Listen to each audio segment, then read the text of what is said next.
नमस्कार, विदर्भ की बात वीकेबी न्यूज के शाम के प्राइम टाइम न्यूज में आपका स्वागत है। अब रुक करते हैं आज की हेडलाइंस पर।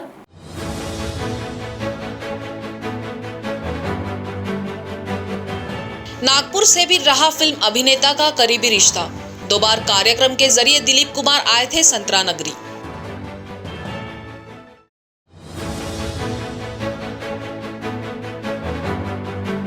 नागपुर के महापौर दयाशंकर तिवारी के कार्यकाल को 6 महीने पूरे। अपने कार्य से पूरी तरह से संतुष्ट नहीं, फिर भी शहर के लिए जो किया दिल से किया। वीकेबी न्यूज से खास बातचीत।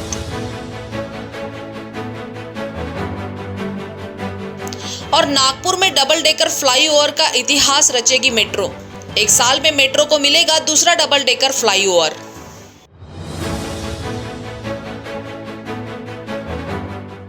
और अब खबरें विस्तार से।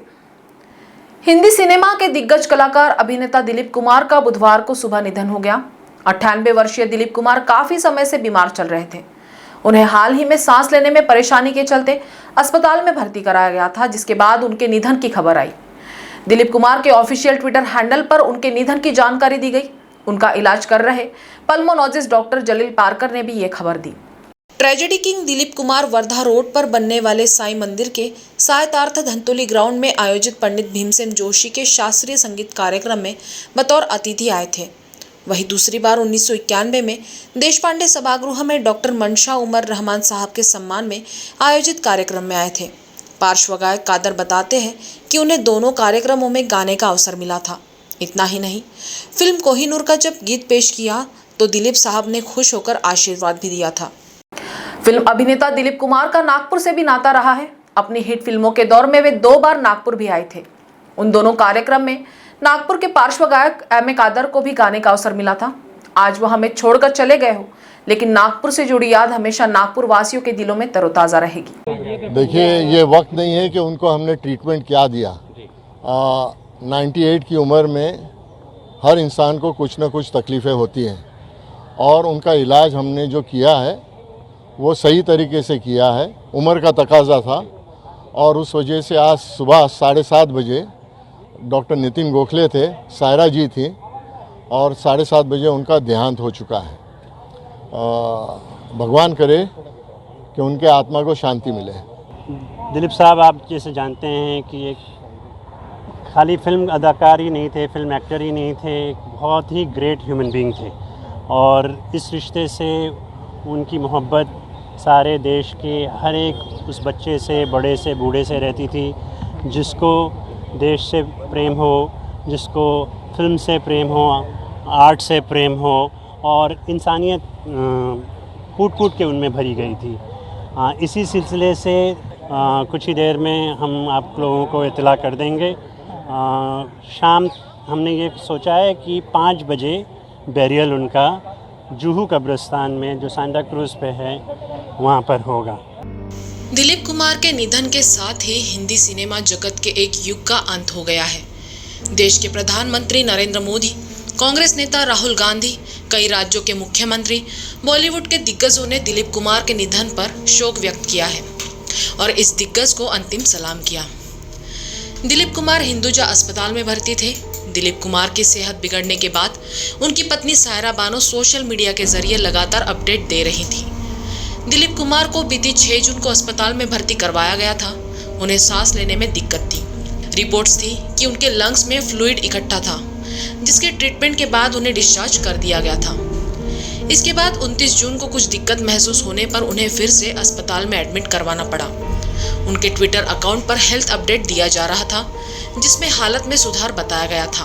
वहीं सायरा बानो ने भी मीडिया से कहा था कि उन्हें जल्द घर ले जाएंगी, लेकिन इस बार फैंस और करीबियों की लाख दुआओं के बाद भी दिलीप साहब इस दुनिया को अलविदा कहकर चले गए। मैं आज यहाँ से जा रहा हूँ राजन बाबू, मगर जाने से पहले ये गलतफहमी दूर कर देना चाहता था। पुजारी जो फूल एक बार अपने देवता पर चढ़ा देता है, वो फूल वो फिर कभी किसी और पर नहीं चढ़ा। बता दें कि बीते साल दिलीप कुमार ने अपने 2 छोटे भाइयों 28 वर्षीय असलम खान और 90 वर्षीय एहसान खान को कोरोना के कारण खो दिया था, जिसके बाद उन्होंने अपना जन्मदिन और शादी की सालगिरह भी नहीं मनाई थी। सायरा बानो ने बताया था कि भाइयों के मौत की खबर उन्हें लंबे वक्त तक नहीं दी गई थी। 1922 को पेशावर में जन्मे दिलीप कुमार का असली नाम मोहम्मद यूसुफ खान था। यूसुफ खान ने अपनी पढ़ाई नासिक में की थी। राज कपूर उनके बचपन में ही दोस्त बन गए थे। मानो वहीं से दिलीप कुमार का सफर बॉलीवुड में शुरू हो गया था। करीब 22 साल की उम्र में ही दिलीप कुमार को पहली फिल्म मिल गई थी। 1944 में उन्होंने फिल्म ज्वार भाटा में काम किया था, लेकिन उनकी इस फिल्म की अधिक चर्चा नहीं हो पाई थी। दिलीप कुमार ने करीब 5 दशक के करियर में 60 के करीब फिल्में की थी। दिलीप कुमार ने अपने करियर में कई फिल्मों को ठुकरा दिया था।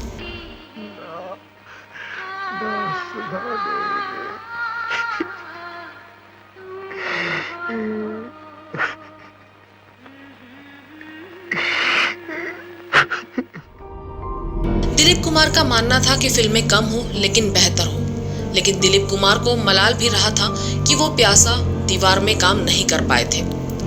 दिलीप कुमार ने साल 1966 में सायरा बानो से शादी की थी, जो खुद भी एक अभिनेत्री थी। जब दोनों की शादी हुई तब सायरा बानो दिलीप कुमार से 22 साल छोटी थी। दिलीप कुमार ने पहले आसमा साहिबा से भी शादी की थी। हालांकि ये शादी सिर्फ 1983 तक ही चली थी, लेकिन सायरा बानो के साथ दिलीप कुमार का साथ अंतिम सांस तक बना रहा। से शुरुआत करने वाले दिलीप कुमार की यादगार फिल्मों में शहीद, मेला, नदिया के पार, बाबुल, फुटपाथ, देवदास, नया दौर, मुगले आजम, गंगा जमुना, राम और शाम, कर्मा रही। दिलीप कुमार की आखिरी फिल्म किला थी, जो 1998 में आई थी। Which concerns a family feud. I think the rest of the story will be told to you by Umesh, who is the director. And you introduced now. He is the leading man. Okay, I'm Mukul Dev. I'm trying. Dilip Kumar को भारत सरकार द्वारा कई award से नवाजा गया था। दिलीप कुमार को Padma Vibhushan, Dada Saheb Phalke award, Padma Bhushan से भी नवाजा गया था। दिलीप कुमार 2000 से 2006 तक राज्यसभा सांसद भी रहे। पाकिस्तान ने भी दिलीप कुमार को अपने सर्वोच्च नागरिक अवार्ड से नवाजा था। आज भारतीय सिनेमा जगत और हम सभी को इस महान कलाकार को अंतिम अलविदा कहने का समय आ गया है। विदर्भ की बात वीकेबी न्यूज परिवार की ओर से हम भावपूर्ण श्रद्धांजलि अर्पित करते हैं। नागपुर शहर के बतौर महापौर के तौर पर दयाशंकर तिवारी का कार्यकाल 6 महीने का पूरा हुआ है। इन 6 महीनों के कार्यकाल में महापौर दयाशंकर तिवारी ने अपने द्वारा किए गए कार्य की जानकारी देते हुए संतुष्टि तो नहीं जताई, लेकिन कोरोना जैसे विपरीत समय में उनके कार्य पर सवाल करने पर अपने अंदाज में जवाब देते हुए महापौर दयाशंकर तिवारी ने पूरा लेखा जोखा वीकेबी न्यूज के साथ साझा किया। 6 महीने के कार्यकाल पर महापौर से बात की वीकेबी न्यूज के ब्यूरो मुकेश हेडाऊ ने। 7 जनवरी 2021 को दयाशंकर तिवारी ने नागपुर महापौर पद का पदभार स्वीकार किया था। इसको आज 6 महीने हो गए। इस 6 महीने में कई उन्होंने उल्लेखनीय कार्य नागपुर शहर के लिए किए। बावजूद इसके अप्रैल महीने में कोरोना पॉजिटिव हो गए थे, बावजूद इसके उन्होंने फ़ोन पर संपर्क रखा। आज 6 महीने हो गए, कई सारी योजनाएं उन्होंने नागपुर के लिए लाई है। इसी 6 महीने के कार्यकाल पर उनसे बात करते हैं। भैया, 6 महीने का कार्यकाल रहा, कितने संतुष्ट है और जिस कार्यकाल को, जिस काम को आपने लाया है उसमें शॉर्ट में बताइए कि क्या है। नागपुर महानगर पालिका के माध्यम से जनता के हित में अनेक नए प्रकल्प लाए गए। 75 वंदे मातरम हॉस्पिटल हम जनता की सेवा में दे रहे हैं। नागपुर शहर के 75 चौकों का सौंदर्यीकरण कर रहे हैं। नागपुर महानगर पालिका के विद्यालय में पढ़ने वाले 75 विद्यार्थियों को हम प्रतिवर्ष दत्तक लेकर के उनको JEE, PMT और NDA की दृष्टि से तैयार कर सके, इस प्रकार का नियोजन शहर के ट्यूशन क्लासेस के माध्यम से हम लोग कर रहे हैं। नागपुर शहर में ऑक्सीजन के 75 जोन तैयार होने चाहिए, इस प्रकार का नियोजन हम कर रहे हैं। इस सत्र से महानगर पालिका 6 अंग्रेजी माध्यम के स्कूल का संचालन कर सके, यह काम हम लोग कर रहे हैं। नागपुर शहर में हम एक उद्यान बना रहे हैं जो वंदे मातरम उद्यान भारत की सेना के परमवीर चक्र विजेताओं को डेडिकेटेड होगा। इसके अलावा हम जो हॉस्पिटल बना रहे हैं यह भी भारत की सेना के रणबांकुरों को समर्पित होगा। नागपुर शहर में एक ई-लाइब्रेरी का हम लोग निर्माण कर रहे हैं जिसकी देखरेख की जिम्मेदारी IIT खड़गपुर के नेतृत्व में की जाएगी। नागपुर शहर के 75 चौराहों के सौंदर्यीकरण के अलावा नागपुर शहर के पुरातन वस्तुओं को भी हम लोग नई विद्युत सज्जा से सज्जित करके उसे भी देखरेख की दृष्टि से सुंदर नागपुर के रूप में आगे ले जाना चाहेंगे। कोरोना की दृष्टि से वैक्सीनेशन तेज़ी से हो सके, इस दृष्टि से 140 सेंटर पर हम लोग काम कर रहे हैं। नागपुर महानगर पालिका तीसरी लहर से लड़ सके, इसलिए 1000 से ज़्यादा बेड का नियोजन नागपुर महानगर पालिका के माध्यम से हो सके, बाकी शासन के बेड अलग, इस प्रकार का कार्य हम लोग कर रहे हैं। लसीकरण तो हम तेज़ी से कर ही रहे हैं, इसके साथ साथ टेस्टिंग भी बड़े प्रमाण में नागपुर महानगर पालिका जारी रख रही है, उसको कहीं बाधित नहीं होने दिया है।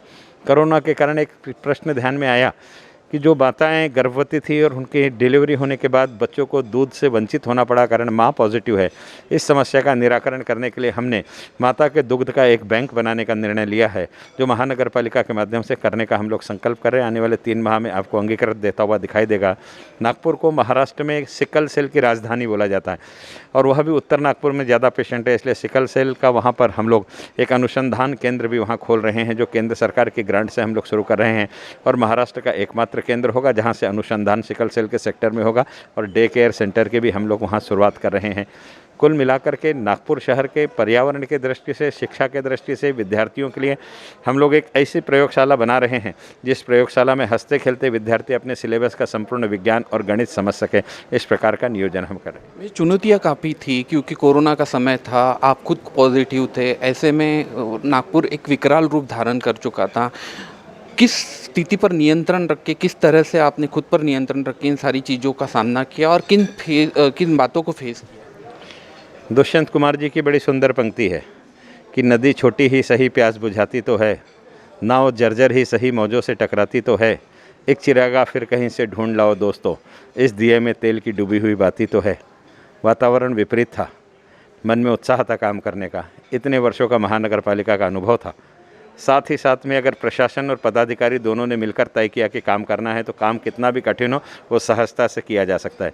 मेरे संपूर्ण प्रकल्पों को नागपुर शहर के आयुक्त ने ओन किया, उसे स्वीकारोक्ति दी और कदम से कदम मिला करके हर कदम में मेरे साथ खड़े रहे, इसलिए ये सारे काम करने में हम कम समय में सक्षम हो सके। प्रोजेक्ट काफ़ी है, पूरे होने के, कार्यकाल कम बचा हुआ है, किस तरह से देखते हैं? अब देखिए, टेस्ट मैच का आनंद लोगों ने लिया, अभी 2020 का ले रहे हैं, आने वाले समय में 10-10 का भी हो सकता है। उसी दृष्टि से ये प्रकल्प जल्द से जल्द पूर्ण हो सके, इस दृष्टि से हम लोग कर रहे हैं और इसमें से बहुतांश प्रकल्प ऐसे हैं जिसका नियोजन हमने नागरिकों के हाथ में दिया है। अब एक एक संस्था जब एक एक नियोजन को करेगी तो उसका फ़ायदा यह होगा कि उसमें महानगर पालिका का हस्तक्षेप नहीं के बराबर होगा और जब शासकीय हस्तक्षेप कम हो जाता है और संस्था के स्वयं के चरित्र के दृष्टि से उसको निर्माण करने की आवश्यकता पड़ जाती है तो हर संस्था अपने नाम को समाज के बीच अच्छा टिकाए रखने के लिए द्रुत गति से काम करती है, इसलिए मैक्सिमम जनाभिमुख हमारे प्रकल्प बहुत जल्दी पूर्ण हो जाए। भैया संतुष्ट हैं इन सारी चीज़ों की, जो 6 महीने में जो करना था वो कर लिया है या फिर प्रोजेक्ट पर आगे और भी कुछ करना? संतुष्ट तो इसलिए नहीं हूँ कि 3 महीने मेरे कोरोना में गए, शायद ये कोरोना में नहीं जाते तो शायद ये वंदे मातरम जो है इसका स्ट्रक्चर मैं आपको दिखा सकता था। आज ये बांधकाम की स्थिति में है, हम जद्दोजहद युद्ध स्तर पर काम कर रहे हैं कि हम 15 अगस्त तक इसका इनॉग्रेशन कर सके। शायद ये 3 महीने कोरोना में नहीं जाते तो हम ये सब कर लिए होते थे। नागरिकों की तरफ से सवाल कि आए दिन वैक्सीनेशन कार्यक्रम बंद हो जा रहे हैं महानगर पालिका पर, कहीं इनके रोष दिखाई दे रहा है, क्या कहेंगे उन लोगों से? महानगर पालिका ने तो अपना पूरा नियोजन किया, 140 सेंटर वैक्सीन हम दे रहे हैं। अड़चन ऐसी है कि हमें वैक्सीन मिलती राज्य सरकार की तरफ से है। अब किसी पर आरोप करने की बात नहीं है, लेकिन मुंबई में वैक्सीनेशन बंद नहीं होता, पुणे में वैक्सीनेशन बंद नहीं होता, जालना में वैक्सीनेशन बंद नहीं होता। एक जगह ठाकरे जी है, दूसरी जगह पवार जी है और तीसरी जगह हमारे स्वास्थ्य मंत्री जी है। अब आप कल्पना कीजिए कि क्या महाराष्ट्र 3 जिलों में है? ये नागपुर भी उपराजधानी है। हम तो वैक्सीन लगाने में सक्षम हैं, आप जितनी वैक्सीन देंगे हम लगा सकते हैं, हम 24 घंटे वैक्सीन लगाने के लिए तैयार है, लेकिन वैक्सीन राज्य सरकार जैसे उपलब्ध कराती है हम देते हैं। आपने देखा होगा वैक्सीन आती है और एक दिन में ख़त्म हो जाती है। नियोजन में हम कम नहीं है, हमारा नियोजन पूरा है, 140 सेंटर पर हम वैक्सीन लगा रहे हैं, लेकिन वैक्सीन की आपूर्ति रेगुलर न होने के कारण यह हो रहा है। आपके माध्यम से मैं राज्य सरकार से निवेदन करना चाहूँगा कि वैक्सीनेशन की व्यवस्था प्रॉपर है। अंतिम सवाल, 6 महीने के कार्यकाल में कहीं पर भी दयाशंकर तिवारी ने किसी भी पर भी कोई आरोप प्रत्यारोप नहीं किया, क्या वजह? दया धर्म का मूल है, पाप मूल अभिमान। इसलिए बचपन से ही संस्कार है कि अपने किसी भी काम में कोई अड़ंगा लड़ा रहा है तो उससे सीखो, सकारात्मक रहो और संकट से बाहर निकलने की कोशिश करो। मेरे पिता ने यही मुझे सिखाया। इसलिए मैं ये सोचता हूँ कि अपनी किसी कमजोरी के कारण या प्रशासन की गलती के कारण या किसी के अड़ंगे के कारण कहीं बाधा उत्पन्न होती है तो उसे दोष देने की अपेक्षा एक नया मार्ग निकाल लो। अगर आपने उसे दोष दिया और वो एक्नॉलेज होता है तो उसको आनंद महसूस होता है आपको परेशान करने में, इसलिए उसको खुशी मत होने दो, नया रास्ता निकाल के आप खुश हो जाओ, यही जीवन जीने का तरीका है। धन्यवाद। तो ये हमारे महापौर दयाशंकर तिवारी जो थे, जो अपने 6 महीने के कार्यकाल का लेखा जोखा दे रहे थे, खासतौर पे उन्होंने संतुष्टि नहीं जताई, लेकिन आगे में जो मंशा है वो उन्होंने साफ जाहिर की। कैमरा पर्सन राजेंद्र गिटवार के साथ मुकेश राव, वीकेबी न्यूज़, नागपुर। महामेट्रो के नागपुर प्रोजेक्ट में एक और ऐतिहासिक डबल डेकर फ्लाईओवर का समावेश जल्द ही होने जा रहा है। शहर के LIC चौक से शुरू होकर ऑटोमोटिव चौक पहुंचने वाले इस कामठी रूट फ्लाईओवर का केवल 18% कार्य शेष है। इससे पहले महामेट्रो ने वर्धा मार्ग पर 3 किलोमीटर लंबे डबल डेकर फ्लाईओवर का निर्माण किया है और गत वर्ष नवंबर माह में इसे यातायात के लिए खोल दिया गया है। अब 1 वर्ष के भीतर ही 5 किलोमीटर लंबाई वाले दूसरे डबल डेकर फ्लाईओवर का निर्माण कर महामेट्रो नागपुर में एक और इतिहास रचने जा रही है। नागपुर मेट्रो का कार्य जब से नागपुर में शुरू हुआ है, लोगों की उत्सुकता बढ़ती जा रही है। मेट्रो स्टेशन की बहुमंजिला इमारतें, शानदार स्टेशन, श्रेष्ठ नियोजन और यात्री सुरक्षा की दिशा में किए जा रहे कार्यों से नागरिक चकित है। नागपुर मेट्रो के तहत बनी इमारतें वास्तुकला का श्रेष्ठ नमूना बनी हुई हैं, तो उसके फ्लाईओवर भी तकनीकी कुशलता का परिचय देते हैं। 1 वर्ष पूर्व ही वर्धा मार्ग पर 3 किलोमीटर से अधिक लंबाई वाले डबल डेकर फ्लाईओवर का लोकार्पण हुआ, तो इस पर अपने वाहनों से गुजरने वालों का अनुभव ही भिन्न था। अब बहुत जल्द ही इससे भी लंबा double decker flyover Kamthi road पर देखने को मिलेगा। कामठी मार्ग पर डबल डेकर फ्लाईओवर के वायडक्ट का 82% काम पूरा हो चुका है। इस पुल को भी राष्ट्रीय राजमार्ग प्राधिकरण द्वारा वित्त घोषित किया गया है। कामठी रोड पर फ्लाईओवर LIC चौक से शुरू होकर ऑटोमोटिव चौक तक जाएगा। नागपुर मेट्रो के रीच टू मार्ग यानी सीताबर्डी इंटरचेंज से ऑटोमोटिव चौक तक वायडक्ट फ्लाईओवर पर निर्माण कार्य जारी है। फ्लाईओवर 5 किमी लंबा है और इसकी लागत लगभग 573 करोड़ आएगी। इस फ्लाईओवर के पूरा होने से कामठी की ओर गति करने में मदद मिलेगी। उल्लेखनीय है कि नागपुर मेट्रो फेज 2 के साथ कन्हान को नागपुर शहर से जोड़े जाने की योजना है। इस डबल डेकर फ्लाईओवर के बनने के बाद रामटेक, सिवनी, जबलपुर आदि की ओर जाने वाले नागरिकों को कामठी रोड जैसे व्यस्त सड़क से नहीं जाना पड़ेगा। इससे फ्लाईओवर से कामठी की ओर लंबी दूरी तय करने वाले नागरिकों के साथ साथ पुल के दोनों ओर के नागरिकों को फायदा होगा और कामठी मार्ग पर वाहनों की भीड़ कम होगी। वक्त हो चला है एक ब्रेक का, मिलते हैं एक छोटे से ब्रेक के बाद। कहते हैं जब प्रोफेशनल लाइफ रंग लाती है तो पर्सनल लाइफ थोड़ी फीकी पड़ जाती है। गलत, बस बैलेंस जरूरी है। जैसे एक्स्ट्रा लाल और एक्स्ट्रा तेज एक ही चिली पाउडर में हो सकते हैं। नेचुरल रेड और तीखेपन का परफेक्ट बैलेंस है सुरुचि तेजा लाल चिली पाउडर। खाने में हो रुचि तो घर लाइए सुरुचि। अपने सपनों की उड़ान भरने की इच्छा तो हर किसी की होती है, पर पंख भी तो मजबूत होने चाहिए जो देता है flywheel aviation academy. Flywheel aviation academy एक ऐसा इंस्टीट्यूट है जहां पर एयरलाइंस एंड एयरपोर्ट हॉस्पिटैलिटी और टूरिज्म मैनेजमेंट, साथ ही यहां campus interview, guidance by industry expert, practical training at airport, expert faculty, personal grooming जैसे कई सारे बेनिफिट्स आप पा सकते हैं। Flywheel aviation academy, 1 degree, 3 job opportunities. Flywheel Aviation Academy gives you a degree or diploma with a job. Flywheel Aviation Academy, 365 Gandhinagar, LAD College Square, beside Karnataka bank, Nagpur. Break के बाद आपका स्वागत है। कड़कड़ाती आसमानी बिजली की चपेट में आने से पुलिस पाटिल सहित 3 लोगों की मौत हो गई है। यह हादसा मंगलवार की दोपहर 3 बजे रामटेक तहसील के चोरखुमारी में हुआ। मृतकों में योगेश अशोक कोकण, मधुकर सावजी पंधराम, दिलीप मंगल लांजेवार के नाम बताए जा रहे हैं। रामटेक तहसील के चोरखुमारे में हुई घटना में पाटिल योगेश कोकण ट्रैक्टर लेकर खेत में काम कर रहे थे, जबकि दिलीप लांजेवार खेत में मधुकर पंधराम और उनका नाती निहाल समीप ही मवेशी चरा रहे थे। मंगलवार दोपहर में बारिश शुरू हो गई और इससे बचने के लिए उक्त सभी लोग सरोते के खेत में बनी झोपड़ी में आ गए। तभी जोरदार आवाज़ के साथ झोपड़ी पर गाज गिर पड़ी। गंभीर रूप से झुलसने के कारण योगेश कोकण, मधुकर पंधराम और दिलीप लांजेवार की मौके पर ही मौत हो गई। जानकारी मिलते ही ग्रामवासी घटनास्थल की ओर दौड़े। देवलापार पुलिस का दल भी पहुंच गया। जख्मी हरि सिंह सरोते और नेहाल कुमरे को रामटेक के उपजिला अस्पताल में भर्ती कराया गया। इस घटना से चोरखुमारी ग्राम में शोक की लहर छा गई है। ऑनलाइन गेमिंग के चक्कर में अब तक बच्चे फंस चुके हैं। हाल ही में ही एक बच्ची भी ब्लैकमेलर के जाल में फंस गई। मारने की धमकी देकर आरोपी ने उससे अश्लील वीडियो हासिल कर लिया। 12 वर्षीय पीड़ित बच्ची के वीडियो का ये मामला हुड़केश्वर पुलिस स्टेशन के अंतर्गत सामने आया है। 7वीं कक्षा में पढ़ने वाली बच्ची को परिजनों ने ऑनलाइन क्लासेस के लिए मोबाइल फ़ोन दिया था। पढ़ाई के अलावा वह मोबाइल पर गेम खेलने लगी। फ्री फायर गेम खेलने की लत लग गई। इस गेम को टीम बनाकर खेला जाता है। शहजाद नामक आरोपी के साथ गेम खेलते समय दोनों की चैटिंग शुरू हुई। शहजाद ने उससे रुपए मांगे। पैसे देने से इनकार करने पर आरोपी ने उसे अपना एक अश्लील वीडियो बनाकर भेजने को कहा। वीडियो नहीं भेजने पर उसे और परिवार वालों को जान से मारने की धमकी दी। बच्ची डर गई और अपना एक वीडियो उसे भेज दिया। इसके बाद आरोपी ने उसे वीडियो वायरल करने की धमकी दी और पैसों की मांग करने लगा। माता पिता बच्चों को हुड़केश्वर पुलिस थाने ले गए और शिकायत दर्ज करवाई।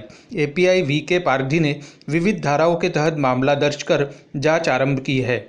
सोमवार को नागपुर के जरीपटका परिसर के अवनी ज्वेलर्स में हुई डकैती मामले में 2 आरोपियों को कटनी से गिरफ्तार कर लिया गया है, जबकि 2 आरोपी भागने में कामयाब हो गए हैं। ऐसी जानकारी नागपुर शहर पुलिस आयुक्त अमितेश कुमार ने दी है, जिनसे डकैती किया गया माल बरामद किए जाने की जानकारी पुलिस आयुक्त ने दी है। शहर के जरीपटका परिसर में दिन दहाड़े हुई डकैती का पर्दाफाश नागपुर पुलिस ने 24 घंटे के भीतर कर लिया है। मंगलवार को नागपुर पुलिस आयुक्त अमितेश कुमार ने प्रेस कॉन्फ्रेंस में जानकारी दी। गौरतलब है कि दिन दहाड़े हुई सोमवार को डकैती से पुलिस प्रशासन की कार्यप्रणाली पर सवाल खड़े हो गए थे, जिसे देखते हुए मध्य प्रदेश पुलिस की सहायता लेते हुए नागपुर पुलिस ने कटनी और जबलपुर के बीच इन आरोपियों को प्रेम लॉज में ट्रैप किया और पीछा करके धर दबोचने की जानकारी दी। कल जरीपटका में दोपहर में 2:30 बजे के आसपास एक रॉबरी की घटना हुई थी, जिसमें 4 लोग आए थे और ज्वेलरी शॉप से ज्वेलरी और कैश लेके गए थे।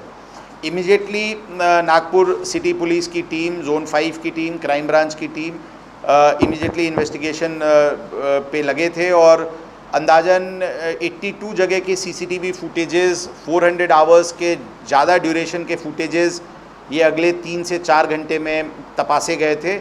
और उसके बाद ऐसा जो अलग अलग स्टेट बॉर्डर रोड्स हैं उस तरफ अलग अलग टीम्स को प्री पोजीशन किए गए थे। और इस सीसीटीवी फुटेजेस के बाद ऐसा निष्पन्न हुआ कि ये आरोपी एक आरोपी इसमें के एक महिला मित्र के साथ 1 तारीख को इस जगह पे रेकी करने के लिए आए थे और वो मध्य प्रदेश के बॉर्डर पॉइंट्स, टोल नाका पॉइंट्स पे उनकी सीसीटीवी फुटेजेस दिखी थी। तो ये मध्य प्रदेश की तरफ गए हैं, ऐसा निष्पन्न शाम को करीब 7, साढ़े 7 के आसपास तक हुआ था। ये जो रेकी करने आए थे, इनको जब फॉलो किया गया तो ये एक एटीएम में जाकर कुछ पैसा विड्रॉल किए, ऐसा सीसीटीवी फुटेज पे जानकारी मिली। उसके बाद उस एटीएम से डिटेल्स और बैंक से बाकी डिटेल्स रात को काफ़ी लेट तक वो डिटेल्स बैंक से प्राप्त हुए और उससे ये निष्पन्न हुआ कि ये आरोपी फ़िलहाल टेक्निकल इंटेलिजेंस के मदद से ये निष्पन्न हुआ कि वो जबलपुर और कटनी के बीच में, कटनी से 40 किलोमीटर पहले और जबलपुर से आगे ये एक लॉज में, प्रेम लॉज में रुके हुए हैं, ऐसा निष्पन्न हुआ।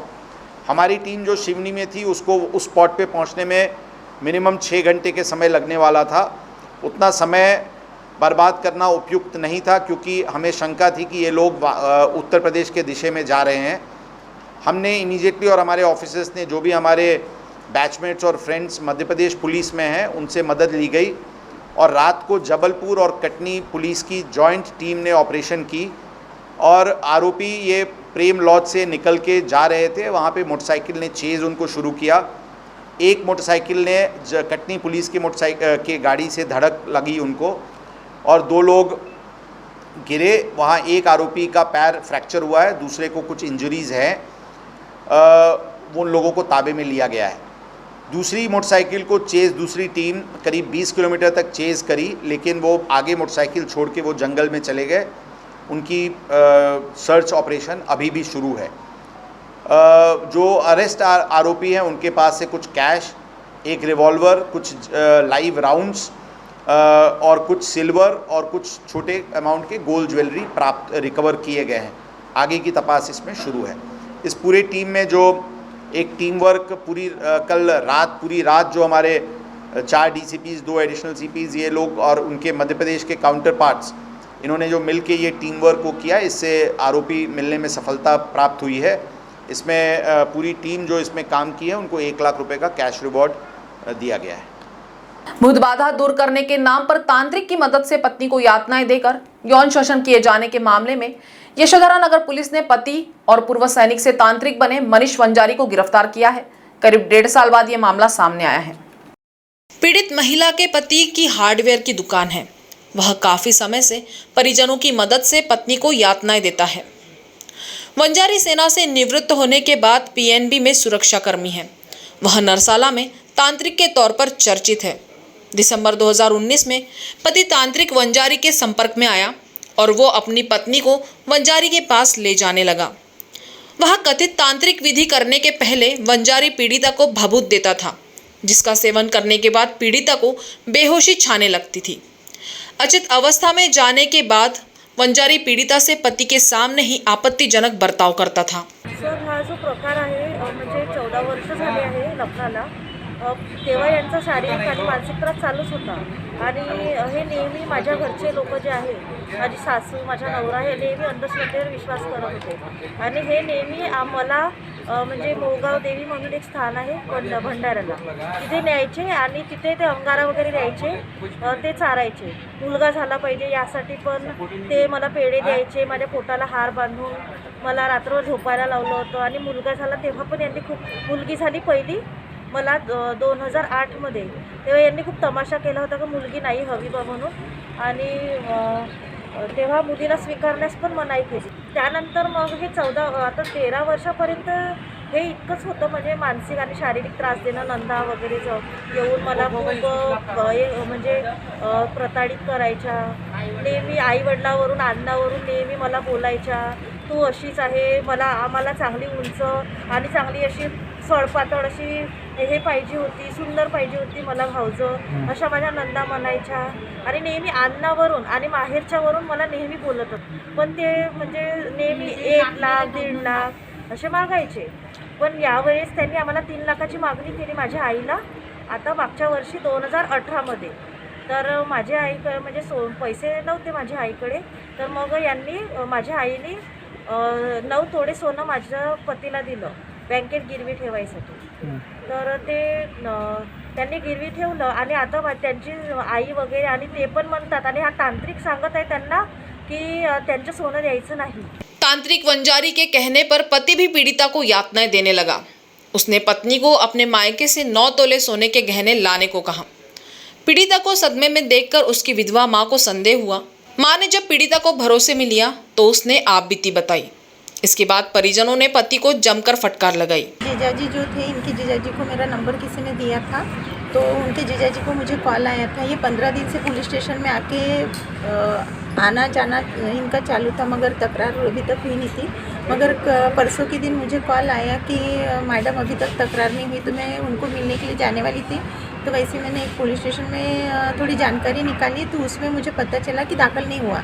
तो मैंने इसको लड़की को बोली कि पीड़ित जो बच्ची है उसको बोली कि बेटा मैं मिलती हूँ। तो वो पुलिस स्टेशन में आई, एफआईआर दर्ज पीछे लेने के लिए बोली थी उसने, मगर उनको पता चल गया था कि ये हंगामा होगा करके उन्होंने एफआईआर दर्ज कर ली है। फिर बाद में कल ही दर्ज किए हैं, मगर और उसके बाद में लड़की को उसने अपनी भूल कबूल करते हुए यातनाएं नहीं देने का वादा किया था, लेकिन कुछ दिन बाद वह फिर से पत्नी को परेशान करने लगा। इसके बाद पीड़िता ने सामाजिक कार्यकर्ता सुनीता ठाकरे की मदद से शिकायत दर्ज कराई। पुलिस ने प्रकरण की जांच की, जिसके आधार पर आज पति और तांत्रिक मनीष वंजारी को गिरफ्तार कर मारपीट, प्रताड़ना, अप्राकृतिक कृत्य तथा जादू टोना कानून के तहत मामला दर्ज किया गया है। तो शाम के प्राइम टाइम में अभी इतना ही। आपसे फिर मुलाकात होगी, तब तक बने रहिए वीकेबी न्यूज़ के साथ। नमस्कार।